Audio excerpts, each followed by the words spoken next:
아니 근데 우리 박진영 기자님은 정말로 그 방송에 진심이신 게 네. 정말로 성실하게 방송을 하는 걸로는 1번으로 꼽습니다. 제가 진짜. 예. 근데 이제 사람들이 잘못 이해해서 네. 저 친구는 나와서 늘 싸우는구나 이렇게 이야기하는데 싸우지 않습니다. 쇼츠가 많이 돌아다녀서 쇼츠 그래요. 왜 자꾸 만드는 거야 진짜. 옛날에 MBC에서 싸우고 아직도 돌아다녀 네, 보니까. 그것도 돌아다니고 네. 있고요. 사실 제가 이제 그래서 이미지 쇄신을 해서 제 스스로 별명을 만들었어요. 어떤 거죠? 뭐 중저가형 유시민 이런 것도 있고 최근에는 유시민, 이재명, 박진영 네. 대한민국에서 교과서형 지식인. 교과서형 지식이 보통 이제 윤석열이나 이런 잡다한 어. 찌끄레기 지식 많은 사람들은 뭐 달의 그림자를 봤느니 뭐 칼을 뺐느니 많은 네. 이런 이야기 하잖아요. 저는 가능하면 형용사 부사 은유 비유 안 쓰고 명사로 특히 그것도 행정적 명사 그다음에 정치적 명사 사회과학적 명사로만 이야기를 전달하려고 노력합니다. 감명하게 명징하게. 하기 위해서. 그래야지 네. 원래 소통이 잘 됩니다. 생각보다요 시 수필이 의사 전달 잘 안 됩니다. 그렇군요. 은유가 많거든요. 네. 논설문이 의사 전달이 제일 정확하게 잘 됩니다. 네. 독일이 세계에서 소통이 제일 잘 되는 나라거든요. 그 이유가 논설문 설기를 어릴 때부터 교육을 시키기 아니 때문에 그러면 그 그렇습니다. 이재명 후보 같은 경우에도 평소에 글쓰기를 할 때 그런 은유적인 표현보다는 말씀하신 대로 명사식 명확- 표현 그렇죠. 이런 걸 즐겨 합니까 이해하기 원래? 쉽게. 맞습니다. 네. 그렇게 쓰고요. 노무현 대통령 명연설 중에 독도 관련 연설 있잖아요. 맞아. 네. 은유 비유 없습니다. 독도는 우리 땅입니다. 역사 이래로 법적으로나 지리적으로나 우리 땅입니다. 이렇게 나가거든요.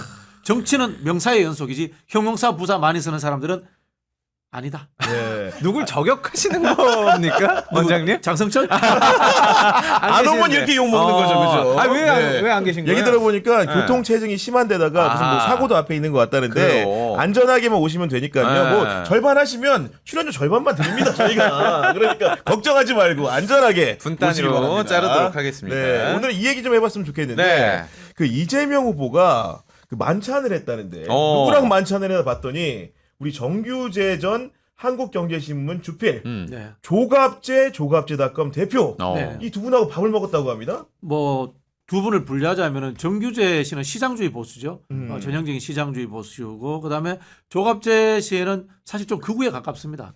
근데 제가 이런 이야기를 많이 한 적이 있습니다. 극우도 이념이다. 인정할 수 있다. 그러나 뉴라이트 정도까지 가버리면은 이거는 매국적이기 때문에 우파라고 볼 수 없다. 아. 그러면서 제가 김문수 후보의 친일적 그 사고들 이런 것에 네. 대해서 비판한 적이 있습니다. 맞아요. 그런 부분에서 저는 이재명 후보가 시장주의 보수와 그다음에 더 오른쪽에 처우쳐져 있는 보수들까지도 포괄해서 가겠다. 즉 이건 뭐냐면요. 이번 선거의 시대 정신이 첫 번째는 윤석열의 내란 종식이다라는 것을 분명히 하는 겁니다. 그리고 두 번째는 경제적으로 선진국으로 가겠다. 이거는 진보 보수의 문제, 좌파 우파의 문제가 아니다라는 네. 지점을 분명히 밝히기 위해서 이 두 사람을 만났다. 운동장을 넓게 쓰기 위해서 만났다. 이렇게 저는 해석을 합니다. 아니 그런 점에서 굉장히 주목되는 내용이었고 두 사람을 만난 이야기가 공개가 됐는데 그 조갑재 대표도 얘기하고 정규재 주필도 얘기를 했습니다. 뭐라고 네. 얘기했냐? 이재명 후보가 당선이 되면 장관은 보수와 진보를 가리지 않고 우리 일 잘하는 분 모시겠다 이렇게 말했다는 겁니다. 맞습니다. 제가 최근에 이재명 대표의 행보를 어디에 비교했냐면요. 그 옛날 사람입니다만 앤소니 기든스의 제3의 길, 제3의 토니 길. 블레어, 네. 클린턴 이런 쪽에 비교를 했는데 운동장을 넓게 쓰는 거예요. 레프트 윙도 돌파하고 라이트 윙도 돌파하고 그래서 이제 중앙으로 센터링을 올리는 겁니다. 골은 결국은 중앙에서 넣어요. 그러나 운동장을 넓게 써서 진보적 아젠다도 수용하는 겁니다. 상법 네. 개정 또는 뭐 노란봉투법 이런 부분들도 지금 민주당이 열심히 하고 있습니다. 반대로 성장 정책 그다음에 AI라든가 신성장 산업 이런 부분들도 또 열심히 하고 있습니다. 진보 보수할 것 없이 국민의 행복에 도움이 되는 것들은 다 갖고 와서 하겠다. 그래서 이거 넓게 보면은 결국은 중도로 수렴하더라. 이게 그 유명한 앤소니 기든스의 혁신적 중도입니다. 네. 이 혁신적 중도와 정반대에 있는 사람이 극중주의입니다. 운동장의 중간에 줄을 하나 딱 그어요. 네. 그리고 왼쪽으로도 안 가고 그 줄 따라만 가요. 왼쪽도 싫고 오른쪽도 싫고. 그럼 뭐야? 전 국민의 99%를 배제하고 중도를 어떻게 하는 게 하면은 양비론으로 가는 정치를 하겠다는 사람이 있어요. 철수 안 하신 분. 어느 누구도 대변하지 못하시는 분이죠. 이게 이제 극중주의라는 아주 잘못된 그 노선인 거고 이재명 대표는 폭넓게 쓰는 그러니까. 그런 혁신적 중도다. 오늘 그 조금 말씀 드리고 싶어요. 연장선상에서 이제 정치 보복 안 하겠다. 그거를 본인도 얘기를 하시는데 밖에서 질문을 많이 하거든요. 그거 제가 유튜브에서 노래했던 거 아닙니까? 네. 이재명 정부에서 하지 말아야 될 세 가지. 1번 정치보복, 2번 증세, 국민적 합의 없는 급진적 남북관계. 이 세 가지만 하지 않는다고 약속하면 저는 무조건 집권한다고 명언이네 봅니다. 명언. 근데 정치 네. 보복과 청산이 사실 좀 다를 수도 있겠지만 다르죠. 범죄자는 음. 법률적으로 사법부에서 단죄되는 것이고 윤석열처럼 없는 죄를 뒤집어 씌워서 야당 대표를 탄압을 한다거나 야당을 억압하는 것은 보복인 거고 이 차이가 있는 거죠. 있는 건 있는 그대로 밝힐 그렇죠, 건 그렇죠. 밝힐 대로 하는 그렇죠, 건데 그렇죠. 네. 그러니까 결국은 이제 아까 얘기했던 앤서니 기든스의 길이라는 것이 네. 뭔가 우리말로 표현하면 우리식대로 표현을 하게 된다면은 실용주의 노선 이런 거랑 가까운 실용주의. 것인데 어. 그런 건데 그러니까 이런 얘기도 했답니다. 먹고 살기 힘든데 야 무슨 이념 타령이냐 두 분과 설득하고 얘기하는 과정 그런 말을 했다는 건데 실제로 이재명 후보의 용인수를 곁에서 지켜보면 그런 면모가 좀 나옵니까? 이런 일이 있었습니다. 이재명 대표와 별로 친하지 않은 총선 예비 후보자였어요. 근데 측근들이 저 친구 반 이재명 목소리를 너무 많이 냈어. 야, 걱정되는데 이런 이야기를 했어요. 그래서 배제해야 되는 거 아니야? 이런 이야기들이 있었어요. 단칼에 잘랐습니다. 똑똑하잖아. 똑똑하잖아. 야, 그렇구나. 말 잘하잖아. 네. 나를 비판하면 어떤데 말 잘하잖아. 국회의원 됐습니다. 2명이나 됐습니다. 제가 실명 검증할 수는 없는데 김김 형제인데 지금 당에서 야, 중용되고 김김 있습니다. 형제 너무 궁금하네. 네, 중용되고 있고요. 이 두 사람은 이제 서울 서쪽에서 국회의원이 된 분인데 네, 그런 경우도 있고 그다음에 박용진 의원에 대해서도 이재명 대표가 다른 사람들하고 다르게 다 잊었구나 이제. 아니 네. 잊었다는 게 박용진이 상법 개정이라든가 삼성과 이 그다음 뭡니까 선단신 경영 문제, 재벌 개혁 문제로 싸웠던 것에 대해서 인정을 해요. 다만 정치 기획을 과다하게 해가지고 정치적으로 사람을 괴롭히는 행동들 이런 것들은 별로 좋아하지 않죠. 야, 그런 부분들이 있다는 게 굉장히 놀라운 정책 점인데. 과제 중심에 아주 꼼꼼하고 디테일에 강합니다. 그러면 저도 이제 사실 요즘 소식을 좀 듣는 게 네. 민주당의 경선 과정이 끝나게 되면 본선 후보가 될 때부터 진짜로 이제 진짜 선대위를 추가적으로 외부 인사를 영입하고 발표를 할 텐데 그 와중에 우리가 들으면 깜짝 놀랄 만한 쉽게 얘기해서 보수 세력을 대표하는 분들도 실력이 있다면 함께 할 수 있겠네요. 말 못해. 말 못한다고. 대충 힌트만 좀 주세요. 자, 하마평은 어느 정도 네. 있어요? 할 수 없습니다. 할 수 없다. 한마평 먼저 네. 이야기해 주세요. 이름을 이야기할 수 없는 게 네, 저도 이야기할 수 없는 게 제가 네. 들은 바가 있기 때문에. 약간의 관련성이 있어서 말할 수 없습니다. 그러니까 자, 우리 아마도 허재무 씨가 이름 들어본 누구 있습니까? 저는 뭐 거의 없다고 봐야 되는데 장성철, 진짜 정말 충격파가 클 것 같긴 해요. 장성철 네. 또 누구죠 또? 아니 장성철 소장이 안 그래도 오늘 이제 저 친구 엄청 네. 좋아해요. 그래요? 이 네. 신변. 신인규 변호사. 신인규 변호사. 좋아하시더라고요. 오. 네. 신인규 변호사는 워낙 이제 합리적으로 대화하고 네, 소통하는 네, 네, 사람이니까. 근데 과거에 이제 이재명 대표의 몇몇 행위에 대해서는 다른 의견을 낸 것들이 있는데 그런 부분들이 있음에도 불구하고 네, 네. 능력 있고 실력 있다면 네. 일 잘하는 사람, 논리적인 사람을 좋아해요. 원장님 지금 저희 댓글로 김용남 의원 전 의원은 이렇게 지금 댓글이 나왔습니다. 끝까지 봐야겠어요. 그래요? 엄지척 엄지척을? 그리고 상법 개정안에 대해서도 이제 소액주주들을 대변하는 김용남 의원이 논리를 상법 개정하고 많이 소액주주도 세웠기 때문에 하잖아요. 그게 네. 정확하게 이재명의 철학과 김용남의 철학이 일치하는 부분이거든요. 그렇죠. 네. 그래 이제 이렇게 보시면 됩니다. 이재명이 이념이 없는 사람은 아니고요. 미국식 리버럴에 가까운 진보적 시장주의자다. 진보적 이렇게 시장주의자다. 보시면 됩니다. 네. 그래서 제가 이제 우리 소장님은 그래도 이재명의 마음을 잘 아는 분이기 때문에 네. 그 정규재 주필과 조갑재 대표가 나눈 대화 중에서 제가 문헌 그대로 해석 안 되는 거에 대해서 좀 질문을 좀 드리겠습니다. 네. 그 어떤 대화냐? 4.10 총선에서 대부분의 극좌 세력들이 경선에서 탈락했고 그 과정에서도 탈락하지 않은 7명에 대해서는 공천을 통해서 교체했다. 이런 얘기를 했다고 정규재 주필이 전한 건데 좀 어떤 의미로 받아들여요? 글쎄요, 제가 봤을 때는 정규재 주필의 어휘로 바꿔서 그렇죠. 극좌라는 예. 표현 안 썼을 극자라는 것 같아요. 표현을 쓰지는 않았을 것 같고 뭐 민주당이 극자가 있은 적은 그러니까, 없었죠. 네. 이제 좌냐 우냐 하는 건 상대적인 문제예요. 나는 상대적으로 왼쪽이다, 상대적으로 오른쪽이다, 뭐 이렇게 하고 진보적인 진보나 보수도 상대적인 개념이에요. 예를 들자면은 옛날 과거에 이제 소련 같은 경우에 개혁 개방할 때는 공산당이 보수파였어요. 그렇죠. 그다음에 옐친이라든가 시장주의자가 진보파예요. 이 상대적 개념이에요. 완벽하게 이제 구조화된 개념이 아니에요. 네. 그런 부분에서 받아들여야 되는데 이 표현을 제가 봤을 때 이재명 대표의 원래 쓰는 워딩은 아니다라는 생각이 들고 제 느낌에는 이른바 이제 586들 중에 그러니까 네. 과거 이제 민족주의 좌파라고 볼 만한 사람들이 있습니다. 흔히들 얘기 NL. 네. 그렇죠. 이른바 이제 NL, National Liberation. PD 계열, NL 계열. 네. 이런 계열들에 대한 이야기가 있을 수 있었습니다. 저는 그분들이 진보라고 생각하지 않습니다. 왜냐하면 집단주의입니다. 전 집단주의는 진보가 아니라고 생각합니다. 미국식 리버럴리즘에서 진보에서의 핵심은 개인의 자유와 인권의 문제입니다. 그래서 저는 그런 부분들이 좀 청산되지 않았냐라는 이야기를 이 이렇게 저기 했는데 어른들이 나누다가 정규제 언어로 돌려주다 보니 극자라는 그렇죠. 표현이 등장한 것으로 보인다. 그렇죠. 정규제 입장에 네. 보면 그 사람들이 극자죠. 상대적 거리가 머니까. 네. 제 위치에서 보면은 좌파도 아니라고 봅니다. 저는 그분들.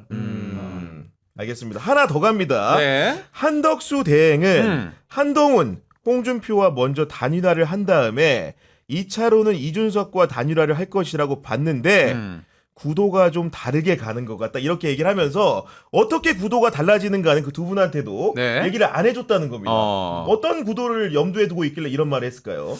이거는 저 박진영 TV 보시면 나옵니다. 제가 늘 노래를 합니다. 노래를 합니다. 네. 이 상황에 대해서 노래를 드리는 게 한덕수라는 사람이 과거에 정몽준, 안철수 또 누가 있을까? 그 앞에 이제 단일화했던 사례들 얘기하는 네, 거죠. 단일화 네. 사례들처럼 중도에 아마 반기문 뭐 이런 사람 중도에서 뜬 사람이 아니에요. 윤 묻어서 뜬 사람이야. 윤 묻어서? 윤석열 묻어서 뜬 사람이에요. 네, 내랑 묻어서? 네. 윤석열 똥 묻어서 뜬 사람이에요. 그렇기 때문에 중도에서 뜨지 않았기 때문에 확장성이 없어요. 결국 뭐냐면 김문수 후보 표를 갖고 가고 홍준표 후보 표를 갖고 가 있는 그런 상황입니다. 근데 김문수든 홍준표든 국민의힘의 후보가 되는 순간 이 거대 정당이 가지는 관습과 속성이 있습니다. 최소한 15% 20% 지지율이 나와버려요. 그러면은 한덕수한테 갈 표가 10% 내외밖에 안 돼요. 거품이 꺼져버리기 때문에 꺼져버리죠. 결국 2차 단일화는 없을 사실 가능성이 지금 높다. 거품도 없어요. 네. 거품도 없어요. 네. 그래서 출마 못할 가능성이 높다. 아, 그런 라는 얘기를. 거를 제가 늘 노래를 하고 있고요. 이 박진영 TV에서 노래하고 있습니다. 여러분들 들어와서 꼭 좀 봐주십시오. 네. 자, 그리고 실제로 있지 않습니까? 한덕수는 지금 지지율이 20% 넘어서지 않으면 못 나옵니다. 동력이 생기지 않는다. 그러니까요. 라고 보고요. 또 이 경선과 국민의힘의 당원 당규에 재밌는 틈새가 존재합니다. 틈새. 5월 3일 날 후보를 뽑습니다. 오. 뽑는 후보는 당대표와 원내대표의 권한을 넘어서는 모든 정권을 행사하게 됐습니다. 그렇죠. 당내에서. 그렇죠. 당내에서 네. 제왕이 됩니다. 오. 근데 한덕수의 공직자 후보 사퇴일이 5월 4일입니다. 그렇죠. 한 이틀 정도 모르서 해버리는 거야. 한덕수와 단일화 어떻게 생각하십니까? 홍준표 후보가 됐다 물어봐. 네. 내가 그 덕수 어르신 몰라. 나는 몰라. 관심도 없어요. 방조하다. 한 이틀 버텨버리는 거야. 그러면 그러면 사퇴 못하는 방법 거야. 없는 거죠. 예를 들어서 김문수가 됐다.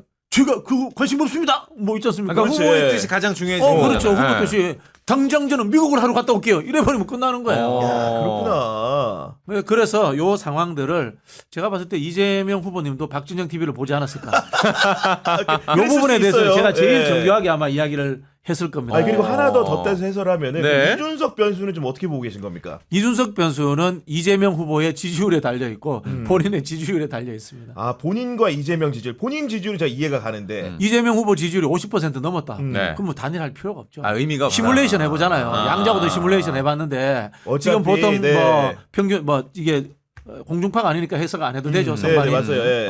이재명 대표 50% 넘는 게 나와버렸단 말이에요. 삼자고도에서 50% 나왔는데 여기에서 단일화 한들 못 이기잖아요. 그러면 차기를 보고 자기는 나의 표의 영역에 이제 침바르기부터 먼저 하죠. 다만 여기에도 이준석이 10%가 넘을 수 있느냐 문제는 굉장히 중요할 겁니다. 그렇죠. 15% 넘으면 100% 환급, 10% 넘으면 절반 환급이 되거든요. 네. 선거 비용이. 그러니까. 그런 부분에서 이 두 가지가 중요하게 작동할 겁니다. 그런 상황이란 말씀이시고 네. 기본적으로 사실은 정치인들이 이제 이분들도 기자 출신 아닙니까? 그리고 스피커를 갖고 있는 사람들, 본인 유튜브 채널을 유지하는 분들이기 그렇죠. 때문에 네. 우리가 만나고 나면 대화 내용이 당연히 나갈 거라는 생각을 이재명 후보도 당연히 했겠죠. 했죠. 열수합을 내다보고 했겠죠. 네. 열수합을 보진 않지만 네. 굉장히 진솔한 스타일이에요. 뭐 음. 멀리 내다보고 이런 스타일이라기보다는 진솔하게 솔직하게 이야기하는 상대방을 스타일. 설득하는. 네. 네. 진심을 가지고 이야기하는 스타일. 아니 그래서 그런 건지 네. 우리 조갑재 그 대표가 이런 말을 들은 다음에 만찬을 가진 이후에 어떤 얘기를 했냐, 이재명 후보에 대한 생각이 바뀌었다는 취지로 말을 합니다. 뭐라고 얘기했냐, 네. 저는 그동안에 이재명 비판을 많이 한 사람인데 대면하는 것은 처음이다. 네. 명랑한 분이다. 쾌활한 분이다. 이름을 잘 지었다고 생각한다. 이름풀이 들어가네. 있을제의 밝은 명이다. 네, 맞아요. 네. 밝은 명이 하나는 태양, 날일자, 하나는 달, 그 달 월자죠. 천성이 쾌활할 수밖에 없어서 그동안의 사법 리스크를 견딘 것 아닌가, 이런 말을 받아냈습니다. 음양의 조화가 잘한 거죠 이거. 예. 어떻게 평가하십니까? 예. 정말 좋게 이야기를 했죠. 제가 이재명 대표를 이제 성남시장도 되기 전부터 알던 네. 사이예요. 네. 이재명 대표가 그때 저한테 이미지는 재밌는 사람, 재밌는 사람. 따뜻한 사람, 이게 저는 이미지예요. 아 유머도 있어요? 유머 진짜 장난기가 있어요. 아 그래요? 그렇구나. 네, 장난기가 있으시고 말을 아주 재밌게 하는 스타일이에요. 그런 스타일이고 따뜻한 사람이라고 하는 것은 특히 사회적 약자라든가 이런 이야기를 할 때 잘 울어요. 그 이유는 그래요? 모르겠어요. 제 오. 느낌에는 본인의 감정이입인 것 같아요. 본인이 어렵게 살았던 예전에 기억들. 시절이 아니 이번에 회상되면서 드라마 보면서도 울었다고. 네, 흑사 그리고 이제 보면서도. 그 이재명 대표 여동생이 청소노동자로 살다가 여동생이 죽었어요. 네. 그 가족 사회 문제. 뭐 이런 것들까지 포함돼가지고 굉장히 그 사회적 약자들 이야기할 때 잘 울어요. 그렇구나. 특징이 그런 부분이 있는데 다만 이제 문제가 뭐냐면은 아까 말씀드린 것처럼 그 교과서형 말투 이런 부분에서 나오는 냉철해 보이는 부분들이 있어요. 유시민 장관도 그런 부분이 맞아요. 있잖아요. 예. 바늘로 찔러도 이말 그 피 한 방울 안 맞아, 날 것 맞아. 같은 예. 이런 느낌들이 있지 않습니까? 행정적 말투. 네. 그렇기 때문에 사람들에게 이 단호함, 이 일처리 그런 것 때문에 뭐 저 사람이 별로 따뜻하지 않다 이렇게 느끼는데 재밌고 따뜻하다는 게 제가 20년 치기로서 느끼는 점입니다. 아, 재밌고 따뜻하다. 그를 설명하는 코드라는 게 굉장히 놀라운데 네. 특히나 이 재미라는 거를 왜냐하면 사람이라는 게 공직 생활하면 높이 올라가고 네. 당 대표가 되고 하게 되면 권위가 누구한테 더 먼저 보이지. 누구한테 이렇게 네. 유머러스하게 그렇죠. 다가서기가 쉽지 예. 않잖아요. 어차피. 맞아요. 네. 예. 유머가 진짜 중요한 부분인 네, 것 그- 같은데. 아주 유머가 있는 분입니다. 그래요. 어. 혹시나 대선 잘 되면 네. 유머 발휘합니까 혹시? 아니 대선 기간에도 저는 충분히 유머가 발휘될 것 그래요? 같은데요. 네, 그런 생각이 드는 네. 것이고. 네. 근데 여하간 이제 그 이재명 후보의 모든 관심 스포트라이트가 쏠리고 있는 상황인데 우리 대법원에서 어제 네네. 전원합의체를 소집을 해가지고 이제 이 판결을 내리겠다라고 또 말을 어려워, 했고 이게. 어제 이제 첫 길도 열었고 네. 내일도 바로 속행기를 열겠다 네. 이렇게 했는데 네. 그 의미는 좀 어떻게 보고 계십니까? 그 사실은 우리 저기 구경원 기자님 더 잘 더 잘- 아시잖아요. 오늘 아침 방송에서 하고 왔는데 네. 뭐 하긴 좀 그러니까 네, 네, 그러니까 네. 아니 네. 설명 좀 해주세요. 뭐 저는 법조에서 그렇게 한 이유가 두 가지가 있다고 봅니다. 첫 번째는 국민적 관심사고 중대하기 때문에 그렇죠. 4명의 대법관이 하는 것보다는 전체가 하는 것이 좋겠다라는 아. 생각을 했던 것 같고요. 네.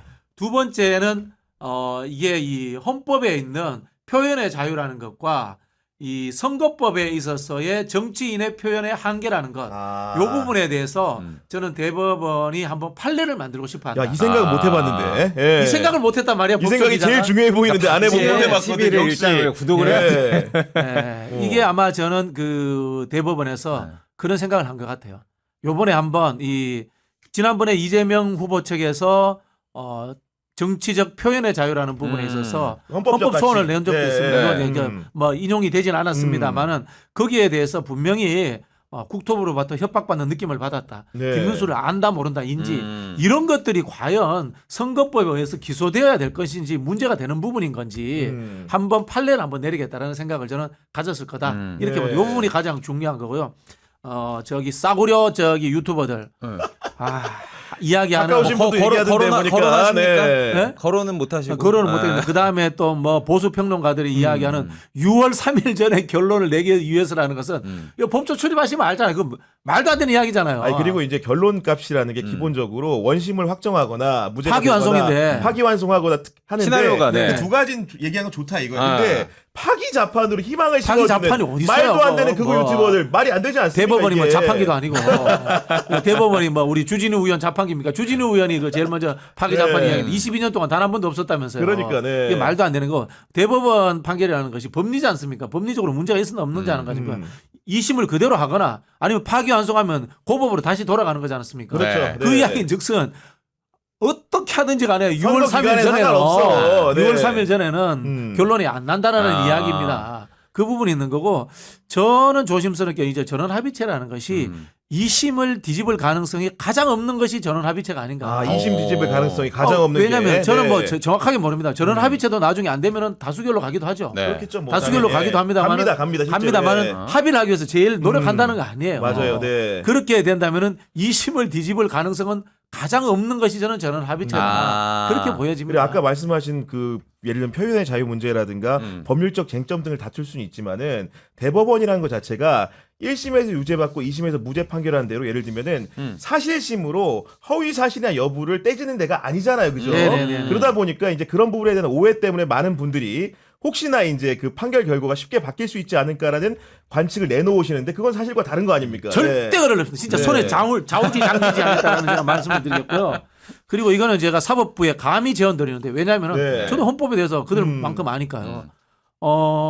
대법원 판결은 뭐든지 저는 그 합의체로 하는 게 맞다고 봅니다. 아 전원 합의체로 저는 해야 합의체로 된다. 맞다고 봅니다. 왜냐면요. 네. 대한민국이 이제 민주공화국이다라고 이렇게 정체를 이른바 이제 폴리테이아라고 네네. 이야기합니다. 정치 체제를 규정을 하고 있는데 거기에서 민주주의의 역할을 하는 것은 네. 대통령을 선출하는 것과 국회입니다. 그런데 대한민국은 공화제적 기관이 존재하지 않아요. 공화제적 기관을 법원으로 네. 우리는 해석을 합니다. 합의제 기관으로서 그런 부분에서 대법원만큼은 합의제가 될 수 있도록 하는 네. 것이 맞다라는 말씀을 드리는데 법관들이 이런 거 몰라요. 법관들이라고 헌법 잘하는 거 아니에요. 제발 헌법 그러니까요. 공부 좀 네. 제대로 했으면 좋겠다. 필요하시면 제가 법관들 대상으로 헌법 강의하려고 할 생각도 있습니다.